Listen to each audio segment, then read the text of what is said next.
রাজ্যে শীতের দাপট আরো কিছুটা কমলেও কলকাতার তাপমাত্রা সর্বনিম্ন তাপমাত্রা 16.2 ডিগ্রি সেলসিয়াস। উইকেন্ডে সামান্য বাড়তে পারে পারদ।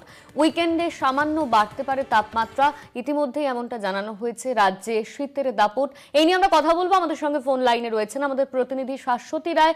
শাশ্বতী, হাওয়া অফিস সূত্র কি খবর? দেখো, সকালের যে তাপমাত্রা তা কিন্তু আজকে সামান্য কমেছে, 16.2-তে রয়েছে শহর কলকাতার তাপমাত্রা। তবে আগামী 5 দিন রাজ্যে শীতের কোনো সম্ভাবনা নেই। দক্ষিণবঙ্গের একাধিক জেলায় আজকে সকাল থেকে কুয়াশার দাপট দেখা দিচ্ছে।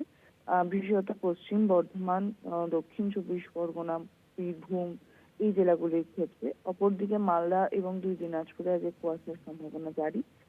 এই সমগ্র পরিস্থিতিতে দাঁড়িয়ে হাওয়া অফিস যেমনটা বলছে যে পশ্চিমের জেলাগুলিতে তাপমাত্রা পারদ 12 থেকে 14 ডিগ্রি সেলসিয়াসের ঘরে অবস্থান করবে এবং সকালের দিকে ঘন কুয়াশার দেখা মিললেও বেলা বাড়ার সঙ্গে সঙ্গে তা কিন্তু কেটে যাওয়ার সম্ভাবনা রয়েছে।